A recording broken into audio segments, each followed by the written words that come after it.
Good afternoon. Good afternoon. My name is Jose David Saldivar, and I am the director of the Center for Comparative Studies in Race and Ethnicity, and a professor in the Department of Comparative Literature. And I'm delighted and excited to welcome all of you to this year's Anne and Lauren Kieve's Distinguished Lecture. As you know, our CCSRE Kieve Lecture Series tend to be an event in our field at Stanford.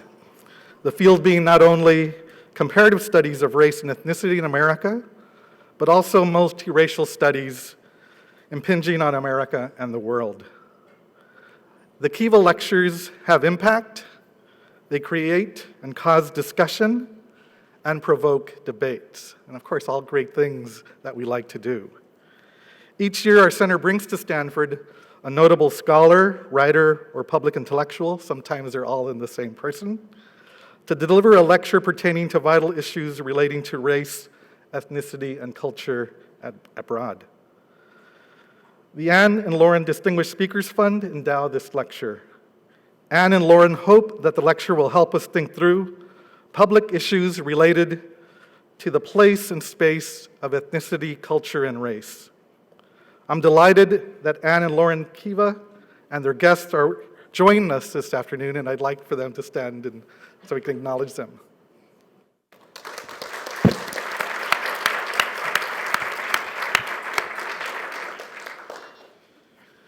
Over the past 9 years, we've assembled a range of thinkers, writers, and artists to address the problems and challenges of cross-racial multiculture. And today, the Anne and Lauren Kieve Distinguished Lecture is, I believe, one of the most prestigious lectures at Stanford University. Our past speakers have included Drs. Lonnie Bunch, Melissa Lacewell, Glenda Carpio, Larry Bobo, Claude Steele, Lonnie Guinier, and Gerald Torres, as well as the Pulitzer Prize-winning authors N. Scott Momaday and Juno Diaz. And today's Kieve speaker is the multi-award-winning writer, and as we heard earlier today, the great artist, Maxine Kingston, who once wrote, quote, "I learned to make my mind large as the universe is large, so that there is room for paradoxes." And all of her wonderful books are composed of such paradoxes. I'd now like to introduce our moderator, my colleague Paula Moya, and after I introduce her, she will come and introduce our speaker. Paula Moya is Associate Professor of English, and by courtesy, Iberian and Latin American cultures, and she's the director of the Modern Thought and Literature Program, MTL. Previously, Paula Moya was the director of the undergraduate program in CCSRE, so she's had a long affiliation with our center. And she is presently the editor with Professor Hazel Rose Marcus of the book series entitled Stanford Studies in Comparative Race and Ethnicity, published by Stanford University Press. She is the author of Learning from Experience, Minority Identities and Multicultural Struggles, published by the University of California Press in 2002, and she's co-edited 3 books of original essays.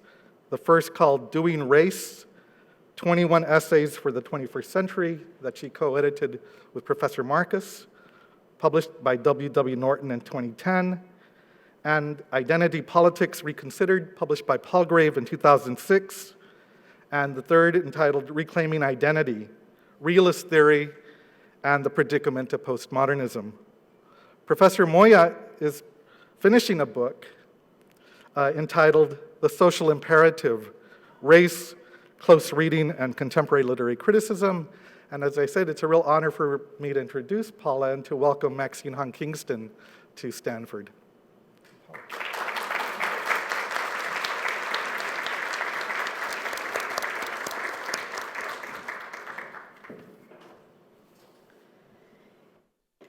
It gives me great pleasure to be here with all of you today and to have the honor of introducing the speaker for this year's Kieve Lecture. Maxine Kingston walks as a giant among us. She has a it's true. She has a prodigious talent and a great spirit. She has been a warrior, and she is a pacifist. She is also Chinese American, a feminist, an activist, a woman of color, a healer, an American, a humanist, and of course, an award-winning writer. Most of you know Professor Hong Kingston as the author of The Woman Warrior, Memoir of a Life Girlhood Among Ghosts, published in 1976, and the winner of the National Book Critics Circle Award for Nonfiction. Or perhaps you know her as the author of China Men, published in 1980, and the winner of the National Book Award for Nonfiction. Others of you will have read her first novel, Tripmaster Monkey, his fake book, which came out in 1989 and won the PEN USA West Award for Fiction. Still others will have read her collection of essays, Hawaii One Summer, or her novel, The Fifth Book of Peace. More recently, she has compiled a collection of essays that came out of her healing workshops with war veterans entitled Veterans of War, Veterans of Peace. And she's published a memoir in verse called I Love a Broad Margin to My Life. But did you know that she has been a poet all her life? She has talked about her mother holding her up at the window when she was 6 so that she could call out a poem to her 2 grandfathers who were passing in their vegetable wagon below in the street. I love that image, the way it shows her mother encouraging her and facilitating her poetry. The fact that her first poem emerged as an expression of relationality, and the way it embodied an intergenerational transmission of love. That image says a lot about the kind of writer she would go on to become. Professor Hong Kingston has garnered some of the most important awards a writer can receive. She has received a Guggenheim Fellowship, the American Academy of Arts and Letters Award in Literature, the Humanities Medal, which was conferred upon her by President Clinton, and she was also named a Living Treasure of Hawaii by a Honolulu Buddhist church. But she has another honor as well, the honor that every writer truly covets. I speak of the honor of being widely read. In the 1990s, and perhaps still, her books were the most widely taught on college campuses of any living American author. Imagine that. This is the first opportunity that I have had to meet Professor Hong Kingston in person, but her writing has long inspired and encouraged me, and I am in good company. I think of Sandra Cisneros' borrowing of a line from The Woman Warrior for use as an epigraph in her book of poetry, My Wicked, Wicked Ways. The line, "Isn't a bad girl almost like a boy?" I admire Professor Hong Kingston for taking the chaotic, tragic, hard to deal with events and making meaning out of them by putting them through the process of art.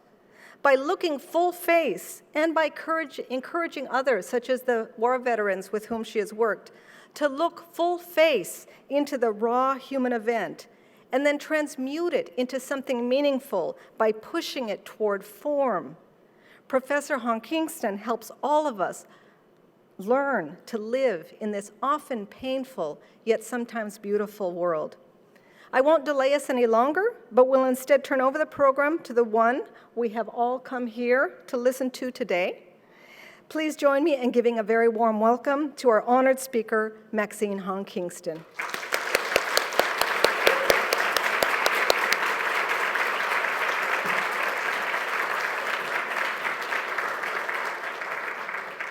Thank you, Paula, for a wonderful introduction, and thank you, Jose, also.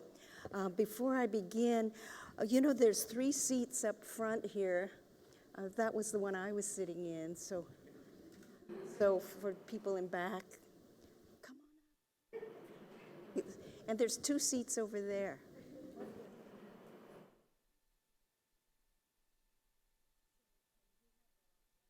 Yes, it's on.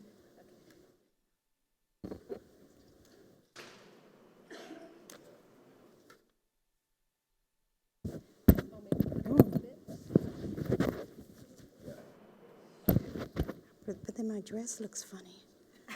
Okay.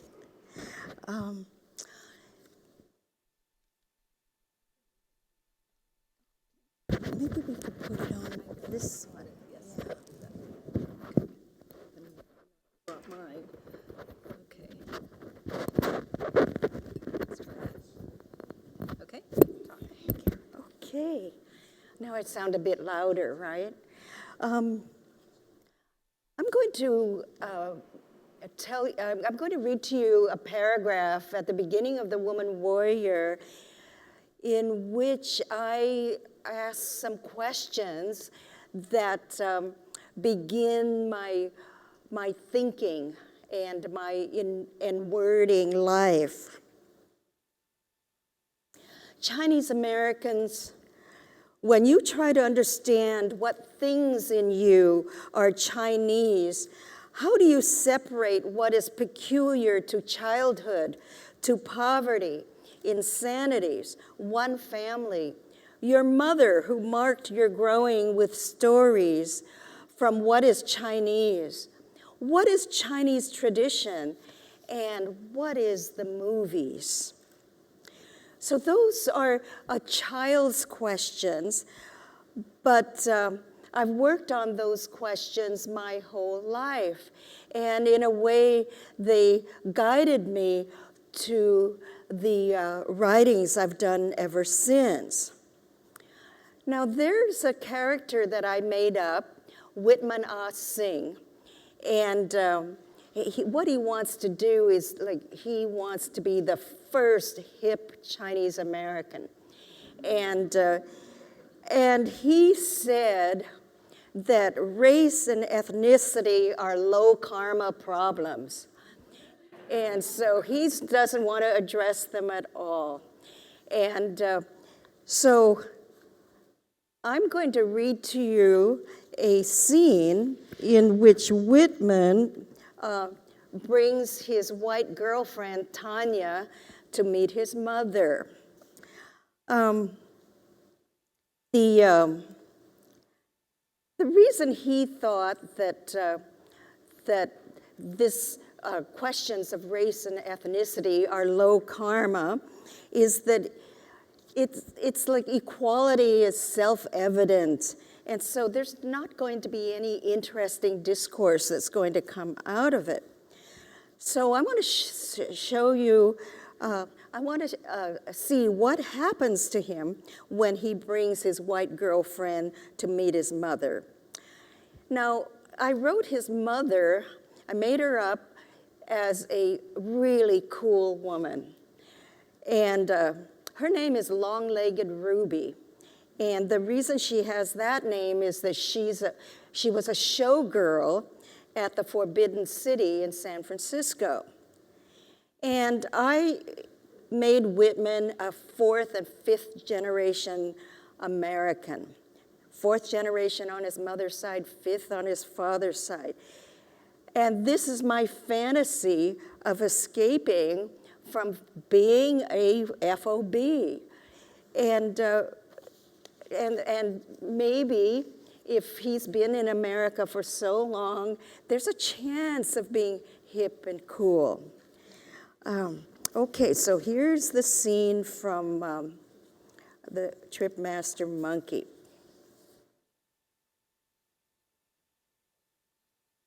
Okay, he's just going in through the door, and his mother lives in Sacramento. Through the screen door, the crack, clack, crash of mahjong. Oh no, mahjong day. That's why all those coupe de villes to have squeezed a parking space among. The son of the house would have turned about, but for the girl he was with. Always do the harder thing. He opened the door, went ahead, held it for Tanya. Ruby screamed, "Eek!" Stood up and screamed again, pointing. And Auntie Sadie screamed, and Auntie Marlise ran to him. His mother eeked him again. Eek! What's wrong? The white girl? A hobo bumbled in after them. What have you done to yourself? She put her hands to her cheeks. You used to be such a beautiful boy, shouted Auntie Marlise, looking up at him. Too much hair, said Auntie Sadie, much too hairy. You go shave, said Mother. Shave it off, shave it off. Oh, hakine say, that is, scares you to death. Giksene, that is, irks you to death, gulls you to death, clack, clack. No act, Ma, he said. Don't say hello to your mother, she said. Never you mind sticks and stones, honey boy, said Auntie Bessie. Have a heart, Ruby. A dog jumped on him. Down, Queenie, behave, said Auntie Jadine, its owner. Wear you manners, Queenie. Those who usually spoke Chinese talked to the yapper dog in English. Down, Queenie, come here. They spoke English to him and to the dog, American animals. Good dogs, said Whitman. It mindfucks dogs to be called good when they're trying to be fierce. Whitman has come to see his mama, explained the aunties one to another. Good boy, big boy now. Clack, clack, clack, a racket of clack, clack, clack. All grow up. College grad, huh, Whitman? Nobody asked if he were a doctor or an engineer yet. How tactful. Not asking about work at all. Sit, sit, sit. Here's an empty chair by me, dearie. Come meet me. Tanya got a side chair at one of the dining tables. Oh, I be so sorry I didn't recognize you, Whitman, said Auntie Sadie. You so changed. That's okay, Auntie Sadie. Come talk to your Aunt Lila. Hello, Aunt Lila. Hello, Auntie Dolly, said Whitman. Hello, Aunt Peggy. He went to each auntie, shaking hands with some, kneeling beside this one and that one for her to take a better look at him. He was a cute baby. Why you not visit Auntie more often? Me too, honey boy. Visit you Aunt Sandra too. The ladies called themselves Aunt, and Whitman called them Aunt. Hair, big city style, isn't it, dear? Said Auntie Dolly of San Francisco, ruffling his hair. Beard in high style, Ruby. Whitman, big city guy now. The ladies at his mother's table were comforting her. Hairy face, fashion on a plate, said Auntie Sophie. You the one sent him to college, Ruby. Clack, clack. Where I go wrong, I ask you, said Whitman's mother. He was clean cut. He used to be Suman. That is, he used to be Swagne. He doesn't get his grooming from me. Kehosu, Kegapaya, Gamsu, Sutak, Jai. He takes too much after his father. So like, too alike. Mung cha-cha, both of them, father and son, mung cha-cha. In Hong Kong now, they say MCC, said Auntie Peggy, who was up on the latest. MCC, MCC. The aunties tried the new Hong Kong slang. Mung cha-cha means spacey, spaced out and having to grope like a blind man. Meanwhile, at Tanya's table, Aunt Dolly, who was sophisticated, was saying, what's your name, honey? Tana. What a pretty name. Russian. Do you play, Tana? I'll show you how to play. This is a very famous Chinese game, mahjong. Can you say mahjong? Auntie Dolly had been a showgirl in New York and knew how to endear herself to foreigners. She did introductions. Good. Whitman did not want to announce Tanya to the room, and he was not about to table hop with her like a wedding couple. That's Madam S.Y. Chin. This is Madam Gordon Fong, etc. Hello, said Tanya. Well, you can't expect her to say, "How do you do, madam?" And if she said, "How you do, Mrs.," the lady would feel demoted. Meet Miss Madame Wadsworth Wu. "How do you do, Wu?" "Madam to you." "Madam, shit." "Madam Chiang Kai-shek." "Madam Sun Yat-sen." "Mesdames Charles Jones Sung and TV Sung." "Madam New." All the cookbook ladies are madams, and all the restaurant guys are generals. Generalissimo. "Let me show you how to play, honey." Don't trust anybody who calls you honey, Tanya. It's a verbal tic. "My name is Maydeen Lamb," said Auntie Maydeen. "Call me Maydeen, dear." "How do you do, Maydeen?" "I've always liked your name," said Auntie Lily Rose. "Such a pretty stage name, Maydeen Lamb. Isn't it delicious? There are 4 little girls named after me in the valley." Clickety-clackety. "What beautiful hair you have, Tanya." "She's gorgeous, Whitman," yelled Aunt Dolly. "You are so fair." "Isn't she fair?" "Thank you," said Tanya, who hadn't yet learned that compliments need to be denied and returned. Every auntie had jet black hair. Why do women, as they get older, have to have fixed hair? Because of beauty fixed at 1945. These were the glamour girls of World War II, taking after the Sung sisters and Anna Chenault, who married guys in uniform. Whenever the aunties' pictures appeared in the papers, Chinese or English, they were identified as the lovely Madam Houston W.P. Fong, the beauteous Madam Johnny Tom. They were professional beauties. To this day, the old judges vote for the Miss Chinatown USA, who most reminds them of these ladies. Quite a few of them had been Wongettes. Ladies and gentlemen, Mr. Eddie Pond proudly welcomes to the Kubla Khan the beautiful Wongettes, Chinese blondes in a blue mood. "Myself, I am a blonde at heart," said Auntie Dolly.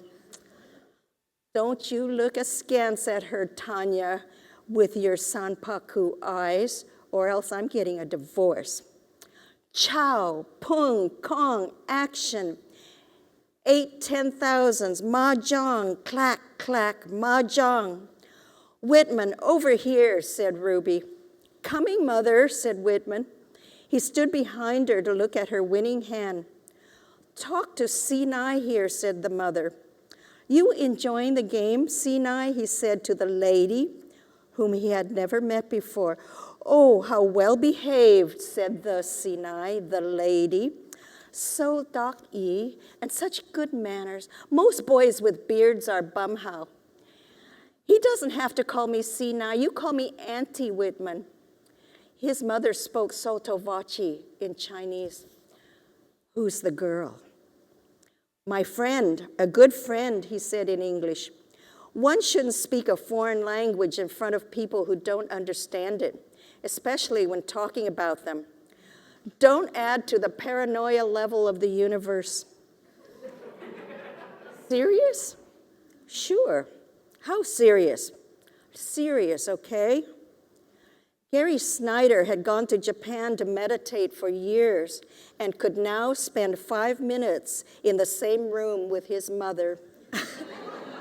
Beat his record. "So you walk with her," said Auntie Sophie. She was translating "go with her." She meant, "so you go with her." "Mixing with girls," teased Auntie Marlies. "Old enough to mix the girls." Go after girls with an egg beater. "She's so rude." "She's not talking to me," said Mom. "She's hurt my feelings, Whitman." "Introduce you gal to you mama, young man," said Auntie Sophie. Clack. "Hey, Tanya," he called over to her table. "Meet my mother, Ruby Ah Singh. Ma, meet my Pang Yao, Tanya." Pang Yao means friend. Maybe Tanya would think it meant wife. Hi, Tanya waved, click.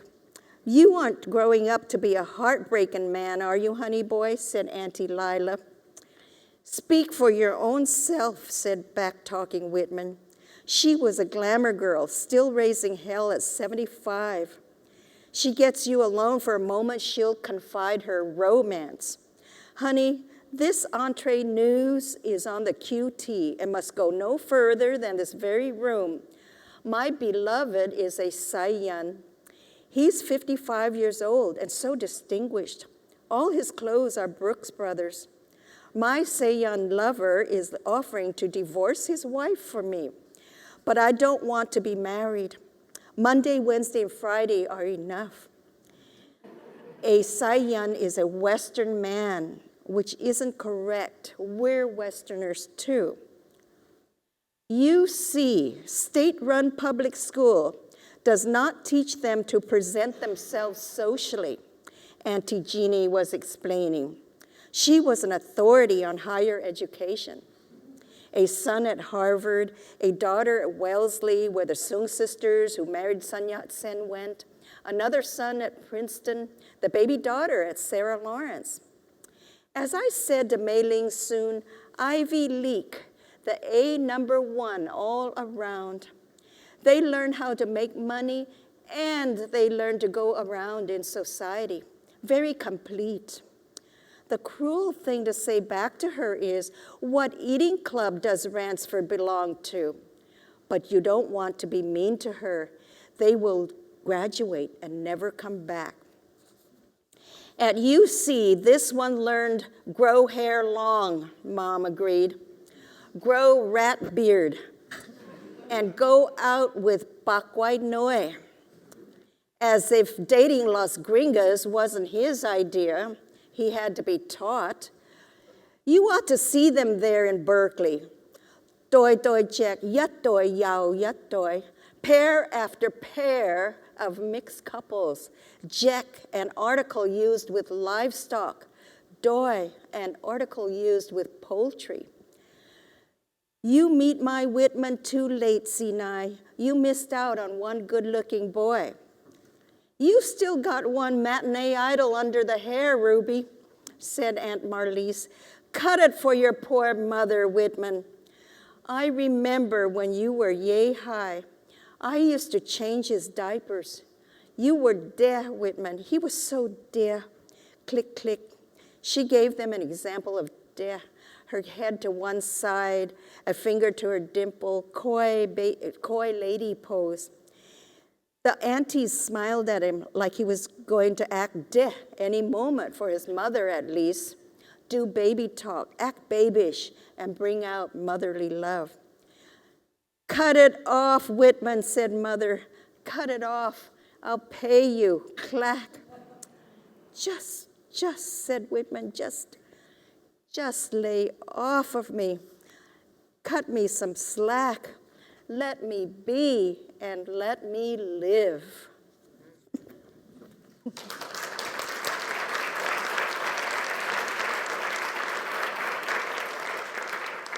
I realize it has been so long since I've read this book or thought about it.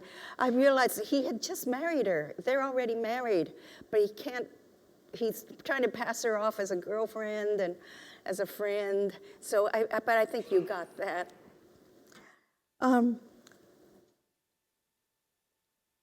Okay, so in Tripmaster Monkey, I'm showing that karma flows down through the generations. And even though the showgirls have this Chinese American heritage, there's still there's all kinds of race and ethnicity things going through them. Those women, even though I think they thought they were being really modern and they were going to break out of this stuffy middle class or Chinese world by becoming showgirls, actually they are in a lineage of generations of Chinese American theater.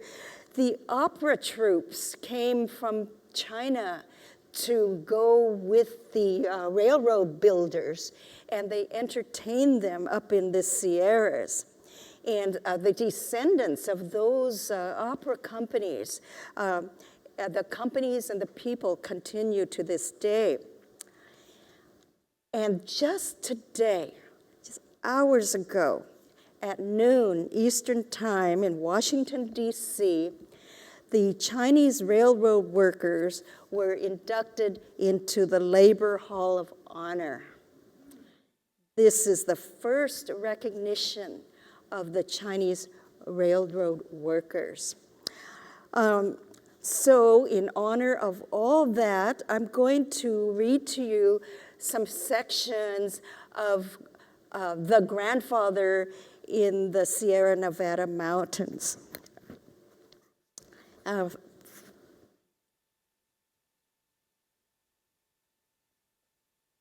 This is my grandfather, and we called him Agung.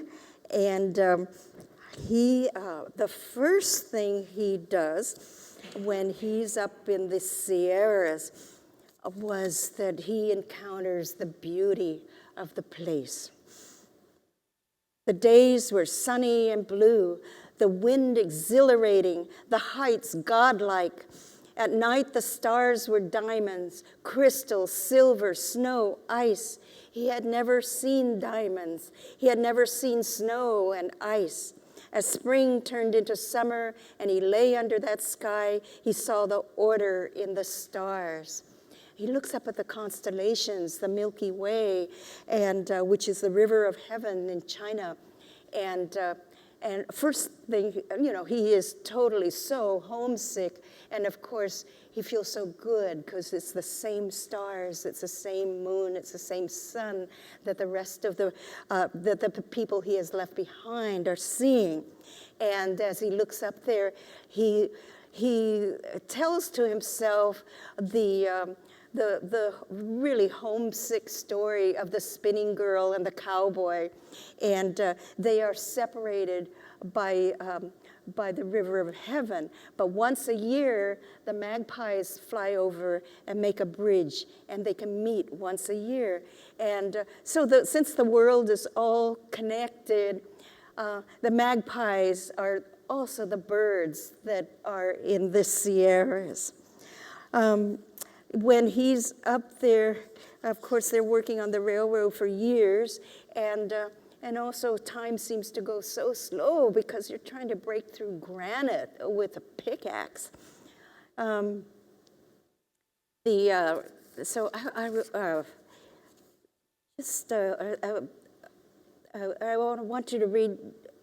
to read about Agung's sense of time.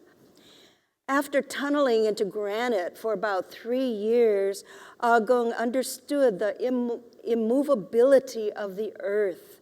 Men change, men die, weather changes, but a mountain is the same as permanence and time. This mountain would have taken no new shape for centuries, 10,000 centuries, the world a still place, time unmoving. He worked in the tunnel so long, he learned to see many colors in black. When he stumbled out, he tried to talk about time. I felt time, he said. I saw time. I saw world. He tried again. I saw what's real. I saw time, and it doesn't move. If we break through the mountain, hollow it, time won't have moved anyway. You translators ought to tell the foreigners that. And so there he is in, it's just amazing the way history and karma, how it all works. So they're going through the tunnels. They did have gunpowder, but it didn't quite work, and so they were mostly working with pickaxe, and then Alfred Nobel invented dynamite. And so the invention of dynamite happened at the same time as the building of the railroads, and so we get a chance to experiment with dynamite.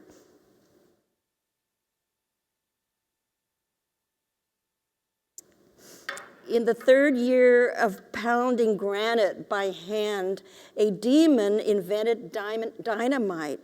The railroad workers were to test it. They had stopped using gunpowder in the tunnels after avalanches, but the demons said that dynamite was more precise.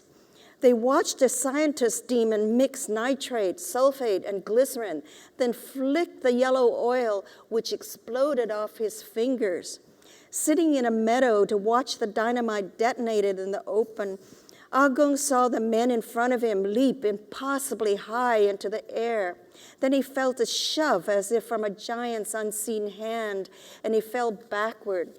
The boom broke the mountain silence like fear breaking inside stomach and chest and groin. No one had gotten hurt. They stood up laughing and amazed, looking around at how they had fallen, the pattern of the explosion. Dynamite was much more powerful than gunpowder. Agong had felt a nudge, as if something kind were moving him out of harm's way. All of a sudden, I was sitting next to you. If we had been nearer, it would have killed us. If we were stiff, it would have gone through us. A fist, a hand. We leapt like acrobats. Next time, Agong flattened himself on the ground and the explosion rolled over him. Okay, now there is a myth in our family that the men were lowered from baskets, and they would plant the dynamite into crevices, and then they lit it, and then they were hoisted up really fast. And so I have a scene in which Agong goes down in the basket, and this is what happens to him.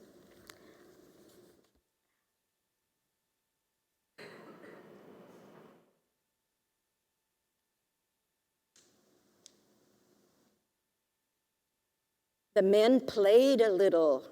They rode the baskets, swooping in wide arcs. They twisted the ropes and let them unwind like tops.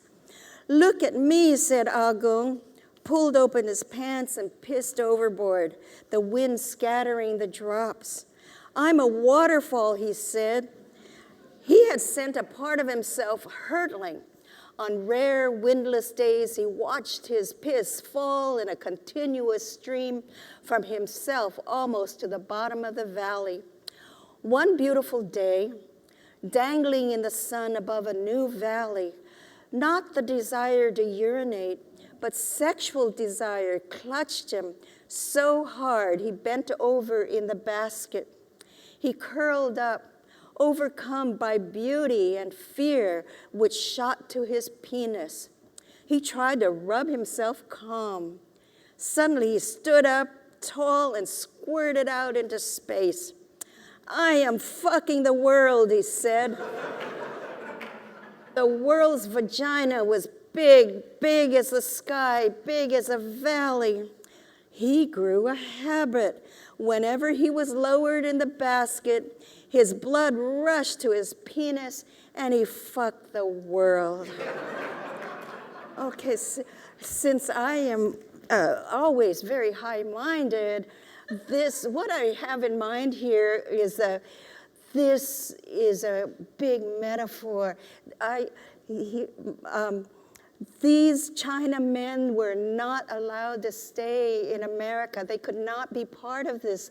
And so what I am showing is the marriage of a Chinese man to America. And he's making himself a part of this place. He is an ancestor of this place. As important a contribution as the railroads were, I do not think that they were the most important contribution. The big contribution that these men made was to change labor law. The strike on the railroad is this was their working for the labor rights. Imagine the bravery of these people. They had no rights. They were not citizens, and they could not be citizens. They were coolies, and yet they organized the laborers, and they went on strike for the rights of the working man. I'm going to read to you just a couple of scenes from the strike. The strike began on Tuesday morning, June 25th, 1867. The men who were working at that hour walked out of the tunnels and away from the tracks. The ones who were sleeping slept on and rose as late as they pleased. They bathed in streams and shaved their mustaches and wild beards. Some went fishing and hunting. The violinists tuned and played their instruments. The drummers beat theirs at the punchlines. The drummers beat their instruments at the punchlines of jokes. The gamblers shuffled and played their cards and tiles. The smokers passed their pipes, and the drinkers bet for drinks by making figures with their hands. The cooks made party food. The opera singers' falsettos almost perforated the mountains. The men sang new songs about the railroad. They made up verses and shouted ho at the good ones and laughed at the rhymes. Oh, they were madly singing in the mountains. The storytellers told about the rise of new kings. The opium smokers, when they roused themselves, told their florid images. Agong sifted for gold. All the while, the English-speaking China men who were being advised by the shrewdest bargainers were at the demon's headquarters, repeating the demand. 8 hours a day, good for white man, all the same good for China man. They had probably negotiated the demons down to 9-hour shifts by now. The sounds of hammering continued along the tracks, and occasionally there were blasts from the tunnels. The scabby white demons had refused to join the strike. 8 hours a day, good for white man, all the same good for China man, the Chinaman explained to them. Cheap John Chinaman, said the demons, many of whom had red hair. The Chinamen scowled out of the corners of their eyes. Oh, I realize here that I'd say that my grandfather panned for gold. Actually, he found some. And he had it made into this ring, which I am wearing now. And so later you could come up and look at it. So he did bring something back. Okay, so then I'm going to skip to the last day of the strike.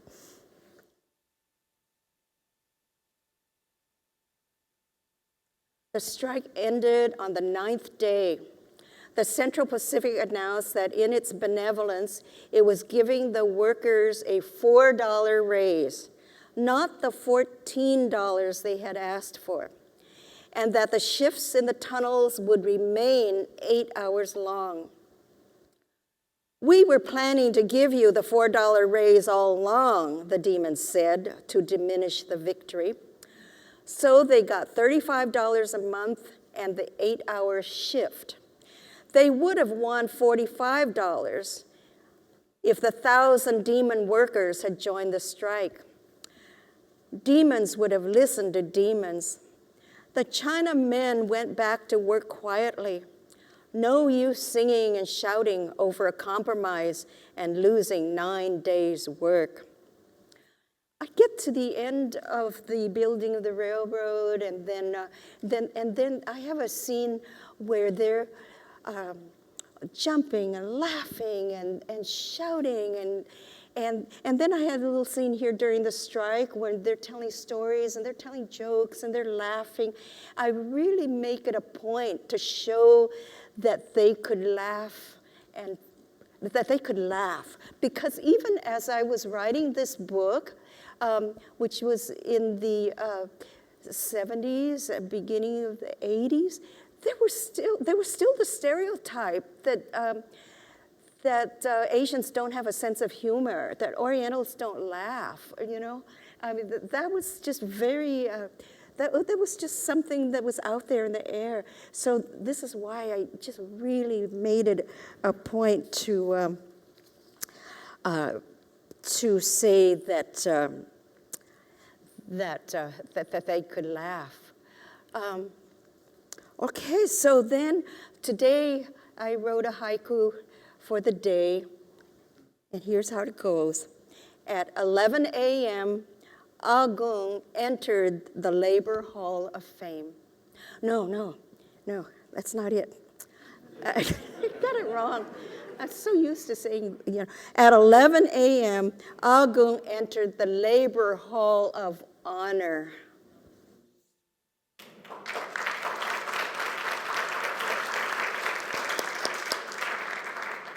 Okay, so after the railroads and the driving out, as soon as their labor was not needed, there were pogroms all over the country, and burnings of Chinatown and lynchings and just getting rid of them. And then the exclusion laws kept getting rid of people until the 60s even. And so all my life, I have lived with this fear of being deported because we're illegal. And actually, this fear of being deported could also accounts for why I write the way I do. Chinaman and Woman Warrior, is that fiction or is that nonfiction?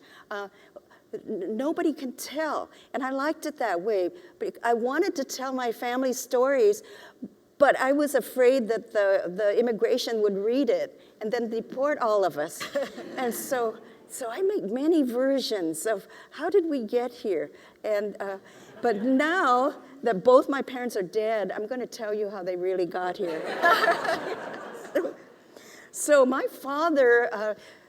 He got to Cuba, and then he stowed away on a ship from Cuba, and he was hidden in the cargo, and then he got to New York, and he made his way to on deck, and right away he got caught by immigration, and so they put him in jail for a little bit and then deported him back to Cuba. And right away he got on another ship. And then he made his way to New York again. And right as he was trying to get off, they got him again.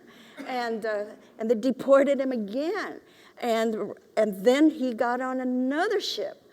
And it's just like a fairy tale, the third ship. And he gets to New York, and this time he made it. And he got off, and he's running toward Chinatown, because that's where he can find refuge. And then as he was going, he saw a newspaper, and it said that Lindbergh had just landed in Paris. And my father just jumped into the air, and he said, "We did it!" It's like, can you see the kind of hero that he felt himself to be, that he and Lindbergh were the same kind of person?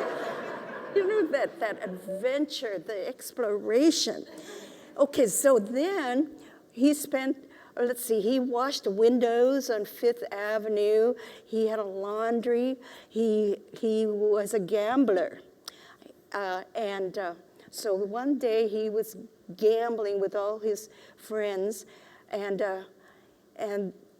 this is 15 years after he's left China, and they are gambling and gambling for money, and somehow my father won like $600 from this man named Jack Hong, and so then Jack thinks, well, how am I can't pay you. I don't have the money. And you know what my father said? He said, give me your wife's visa. And so he won a visa for my mother to come to come to America, to leave China. And so that's how my mother came. And this man's name is Jack Hong. So our fake name and our real name are the same.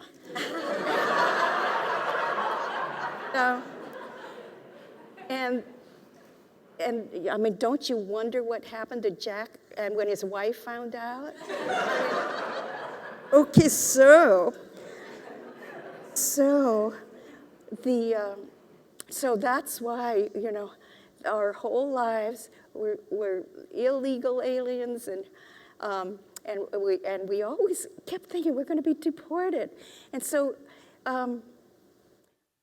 it's just really weird. We can't call ourselves undocumented aliens because we were so documented. I mean, all our papers, all fake papers, and those papers work really well because both my brothers got top security clearance when they were in the military, and also working at the Lawrence Radiation Lab. They got top security clearance, so we know we have good papers. But my parents just didn't believe that. So, it really makes a difference. If I were writing that story now, after they're dead, I would be writing a very different story. Okay, so I am going to end by, I guess in a way this is a story that just pulls all of our migrations and immigrations together. This is a story about how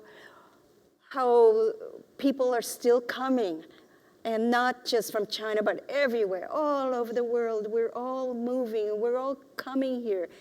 And so this is a story about how I got to accompany somebody as she crosses borders.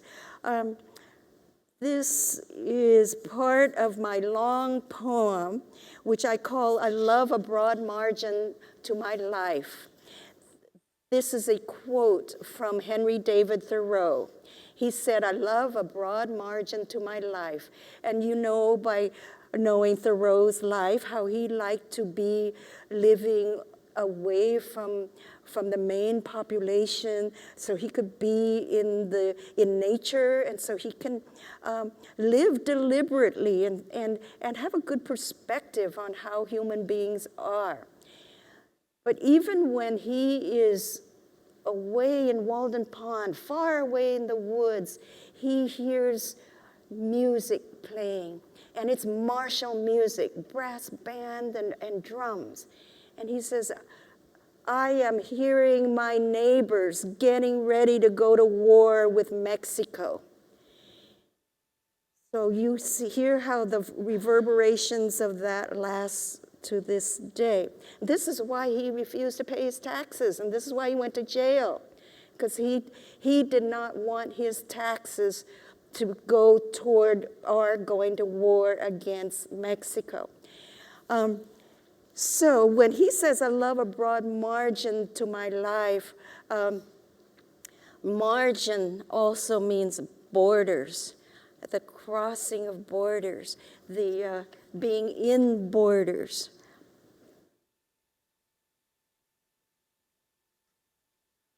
Once I was on an airplane beside a village girl in the window seat. At takeoff, I asked her, "Where are you going?" "Wah!" she shouted in surprise and grabbed a hold of my hand. "You speak like me." "Yes, I speak Sayup language." "Are you from the village?" "No, my mama and papa came from Sayup villages. They left for New York. They lived in New York, then California. I was born in California." I feel like a child, younger than this girl. I'm telling about parents as if I still had them. I'm talking in my baby language. "Wah!" she exclaimed, loud as though yelling across fields. "I am going to New York. I am meeting my husband in New York. He's waiting for me in New York. He works in a restaurant. He's rented a home. He sent for me and waits for me." She did not let go of my hand. I held hers tightly as we flew the night sky. She looked in wonder at webs of lights below. "Red, red, green, green," she said. "Red, red, green, green," my mother used to say, meaning, "Oh, how pretty." The lights were white and yellow too, and gold, blue, copper, and above, stars and stars. "Mother, Mama, as you leave the village family you'll never see again." Grandfather walked her as far as he could walk, stood weeping in the road until she could not see him anymore when she turned around to look. "She's off to that lonely country from where he returned broke." I felt that I was dying. "Mama, girl, you are not traveling alone. I am traveling with you here, holding your hand. I know that country you're leaving for and shall guide you there. I know your future. I'm your child from the future. Your husband will meet you. Baba will be at the East Broadway station. You will recognize each other, though he be dressed modern Western style. You will have a good, good life. You will have many children and live a long, long life. You will be lucky. You are lucky." I'm talking to the girl now. "You are lucky. Your husband has worked. He's rented an apartment and made you a home. He saves money. He bought your plane ticket. He will be waiting for you at the airport." She listened to the wise old woman teaching her. But how to instruct anyone the way to make an American life? How to have a happy marriage? For a long time in the dark, dozing, dreaming, thinking, we sat without speaking, without letting go of warm hands. The red, red, green, green appeared again. I told her, "That's Japan. We're going over Japan now. We'll be landing soon in Narita." "Wow, you speak Japanese too." She admires me too much.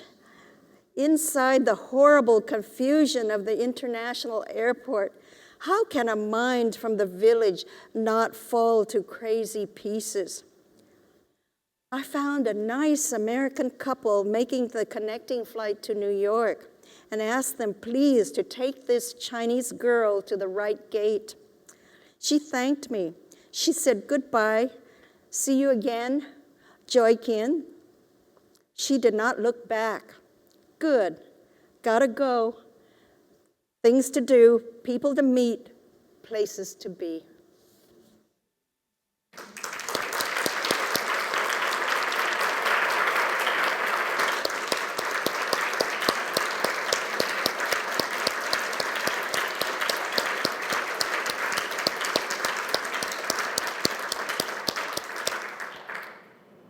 Thank you so much for those wonderful readings of your books and for touching on so many of the issues that have motivated you over the years. I am going to ask a question that just occurred to me while you were talking. I have lots of questions, and I'm going to ask one, and the reason I'm going to ask that is to give you all an opportunity to get your questions sort of queued up. Okay? I'll ask another one if we don't find somebody to ask a question, but I'm just sort of giving you a moment because this often takes a little bit of a time. But a lot, you both write about and have talked about your method in terms of listening to the stories that your mother told you, and how you took those stories and you made them yours.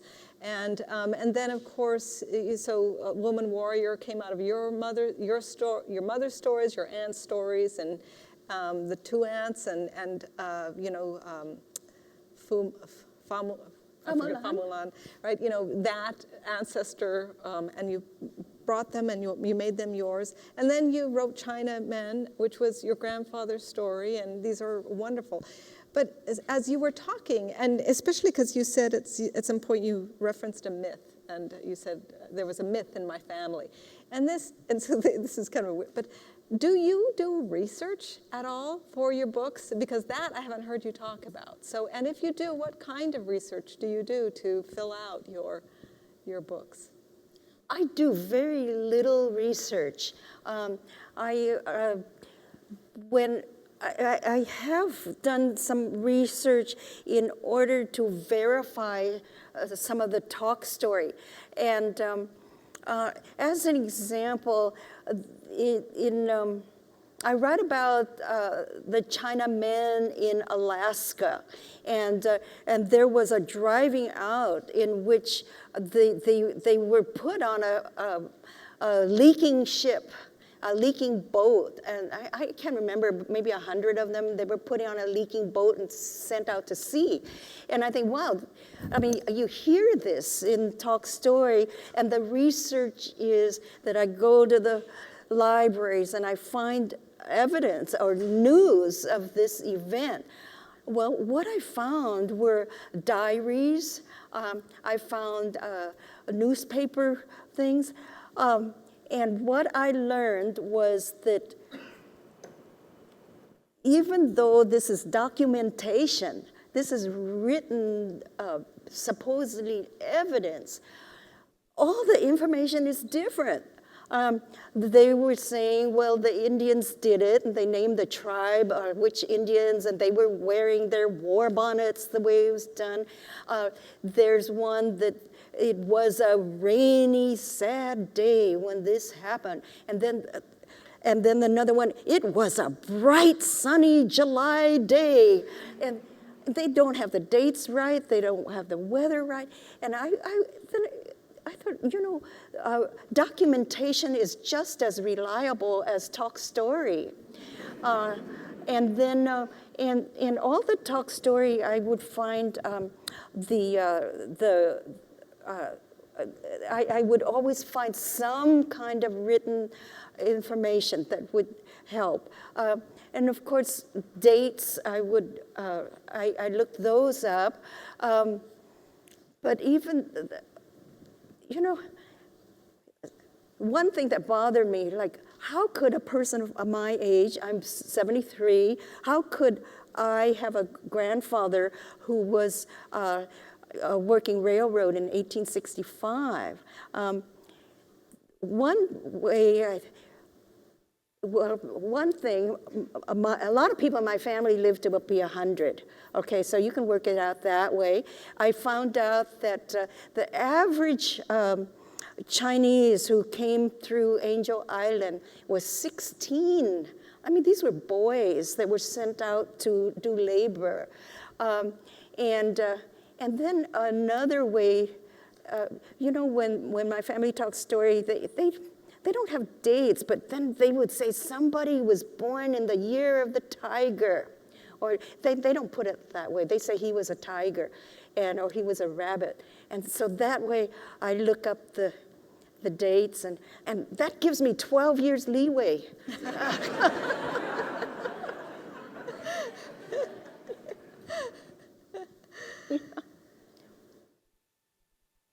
So I'm wondering if you might talk a little bit about the work that you've done with veterans and what motivated you to do that, and what that added to your life, as well as what you think it might have helped for them. This all started with the Berkeley Oakland Hills fire, which was 20 years ago now. And I was working on a book of peace, and I had heard that in China there were 3 books of peace, and they were all lost. And so I thought, well, I am going to write a book of peace for our time. And so when this fire came through, it burned the house and the whole neighborhood, the forest, the 3,000 houses, and it burned my writing also. And so after the fire, I thought, well, how will I start to create again? And so I was working on this book about how to make peace in this world. And you know, when I'm teaching writing, I always recommend that the students find a writing community, that you have a writing partner. So there's always somebody that you work with that encourages you. So I thought, you know, I've been working alone all these years. Why don't I get a community of writers for myself, and let them be war veterans, because here's people who will have they will deal with the hardest questions of how to arrive at peace. And so I gathered all these veterans from all over and from all kinds of wars and riots and big disturbances, and including gang members who consider themselves veterans, and we've been writing together for 20 years. And during that time, the idea is to make community, and because my idea is that when they're at war and they're coming back with post-traumatic stress disorder, they don't belong anywhere, and so make a community. And then and we do Buddhist practices, you know, meditation, all kinds of meditations, and being together in silence, and working with the Buddhist ethics, which is the same as everybody's ethics, but then you work on these commandments which you've broken. So how do we live after that? Now what do we do? And all this time having a way of expression, which is in the writing. And so we just wrote for, I guess it was about 15 years. And then by that time, everybody's got a really good body of work. And then we published the book, Veterans of War, Veterans of Peace. It's wonderful. So We have a question. oh, good. Okay. Yes. Your work seems to have really opened the door to many, many Chinese American novelists and writers, both male and female. For you, though, when you started writing, who were your models outside of the family? What literary figures or traditions did you turn to? Well, I think that my biggest hope and influence and inspiration were the African-American writers. I really saw Richard Wright and Ralph Ellison and James Baldwin. They broke through the white publishing establishment mainstream. And so I just followed in that way. Their story will be different from mine, but I okay, they can do it. I don't really feel that I opened the door to their writing. I think that they are already writing. They are, their stories are already coming from them, and they are creating. But how to get into the publishing, that blindness where they don't see the stories coming from other people. So, you know, at the beginning, I mean, I know the Black writers are out there, but they don't know about me. And so I thought if I couldn't get published in America, I would send my work to London or to Hong Kong. For some reason, I thought, I mean, these are English speaking, these people know the English language. Maybe they will just purely look at it in terms of language. But it worked out really well that, that I did get published in America.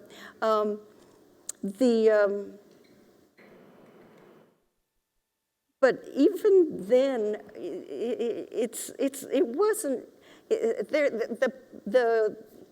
That whole time of getting your work out there was not easy.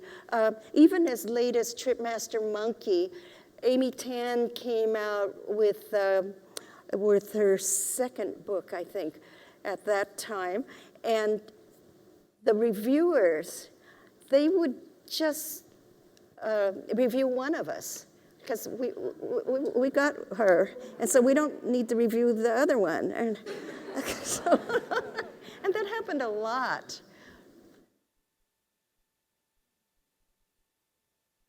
Other questions? Yes.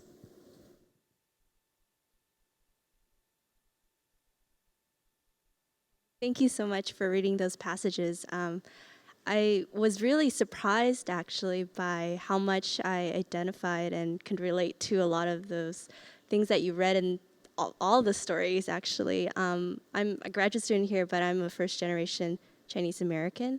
My parents immigrated about 30 years ago from southern China, and I'm curious to know what your thoughts are about the experiences of kind of the current first-generation Chinese Americans, you know, and how similar or different our experiences are from those of yours. Because just hearing from the stories that you just read, I was really shocked by how similar it reminded me of my family and all the stories they've told me and all that. So thank you.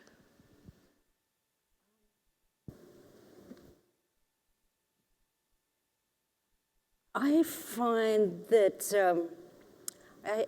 I'm really surprised at the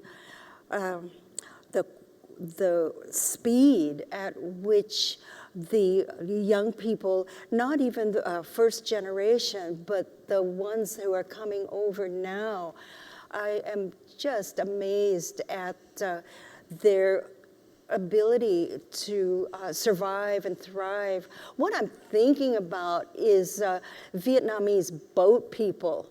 I mean, here they are on a boat from Vietnam, and then a couple of years in immigration camp, and from one country to another, you know, they're in Thailand, they're in Hong Kong, and then they're in America, and then the next thing you know, they are the valedictorian of their graduating class. I mean, that just amazes me because they have learned another language, and they hadn't been in school for years, and all of a sudden to learn all that. And when I compare it to my family, my mother and father, who never really could speak English in a fluent way, and also the attitudes of being people in want and hungry and in need and always so worried about money and about deporting. I'm amazed also at seeing the young, illegal, undocumented people go out there on a demonstration and say right to the camera, I'm undocumented and these are the rights I want. Wow, that's so brave. That we did not have in our generation. So I just feel I am in awe. Oh, but then I'm also, then there are all those that are in gangs though. Oh, go, I don't want to talk about that. No. Long. Yeah, right there. Thank you so much.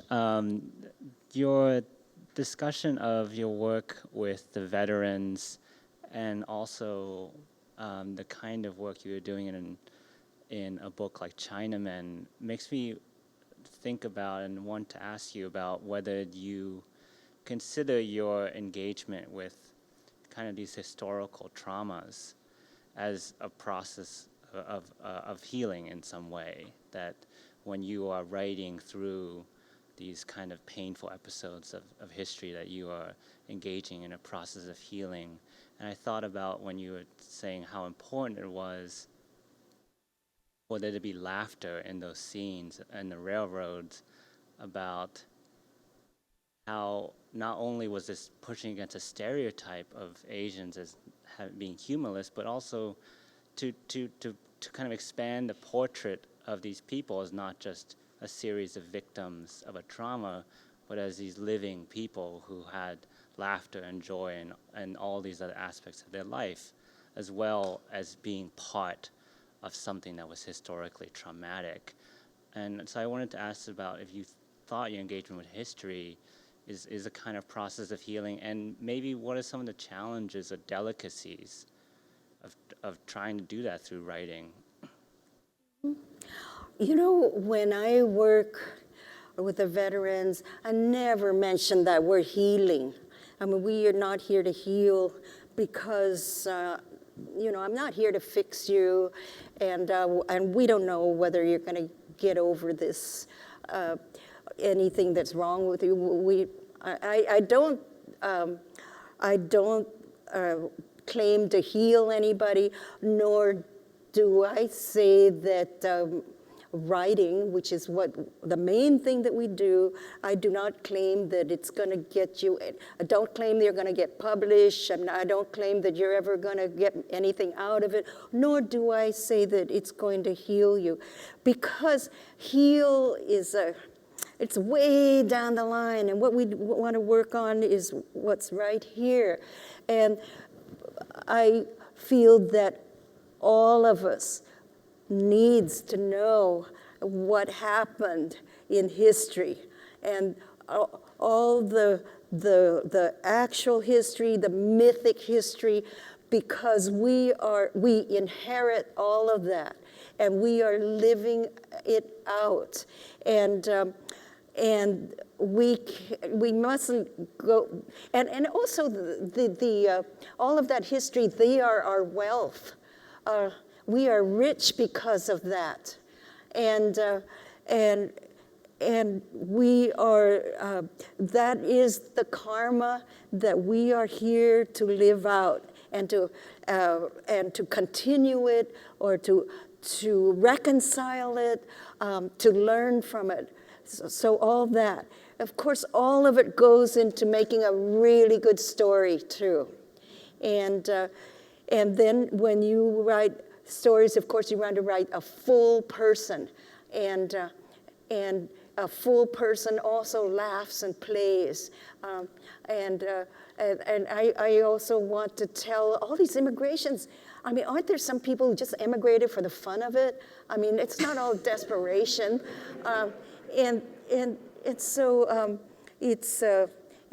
I feel that everybody needs to know these things, but especially an artist and a writer. You have to do the whole background of all your characters, because we are the latest incarnation of all those people. I wonder whether, the very spare writing that's like a very minimalist writing, language writing, I wonder whether it's like forgetting history or trying to break away from karma. And so people write all this real modern stuff that doesn't have that rich background. So, okay, even though I'd say that this does not, I don't promise healing, actually it does heal. The magic of a shape of a story is that you bring all kinds of problems and conflicts into the story, enemies, you put all those people into the story. And then the climax is when the conflicting forces meet. And there's this big, important main part of the story and culmination. And then after that, the story always goes toward, throughout, there's more and more understanding, various points of view, and then at the end there is reconciliation and recognition. Aristotle says the most important thing that we get out of art is recognition. I guess recognition of one another and the humanity in one another, recognition of different parts of yourself, recognition of all of history, all that war that led us to who we are now. By the end of the story, you've got that. And that's the happy ending healing that you want. So we are coming to the end of our time here. We will continue it with the reception, but I'm going to take the privilege as the moderator to just ask one simple last question. And that has to do, it sort of came up earlier, influences. And I've heard you mention now Aristotle, Thoreau, Walt Whitman, Richard Wright. It's a wide range of writers, but I'm wondering, I've always taught you in your work, I think of it, your work, you, always taught you. I always taught your work in the context of a class that I call Writings by Women of Color. I'm wondering, what women writers have been important to you? Oh, really important is Virginia Woolf's Orlando. And I learned so much from Orlando. First of all, Orlando is a man and turns into a woman, or vice versa, I can't remember now. And Orlando lives for 400 years. And also Virginia Woolf is able to tell a whole history of a people in one paragraph, like the history of the gypsies, and she does it in one paragraph. And so I wanted to do that too. I wanted to show people who live for a long time so that all kinds of events happen to them. And I want to know, I want to be able to write from the point of view of a man and of a woman. And and she did all of that. And she did such a good job of showing how time goes by. Oh, there's this moment when they move from the 19th century to the 20th. And she described that. Just boom, it's like the light changed and the atmosphere changed. And she could just, and I've done that with, you were asking about when I first published, people don't know about Chinese people and they don't know anything about Chinese American people either. They don't have the history. But I can't spend my whole story giving explication because that's boring and it slows the story down. So I have to figure out a way, how am I going to do a whole history in just really short and do it without footnotes. That was a big challenge, no footnotes. And so Virginia Woolf was able to do all that stuff. So. Thank you so much. Please join me in thanking.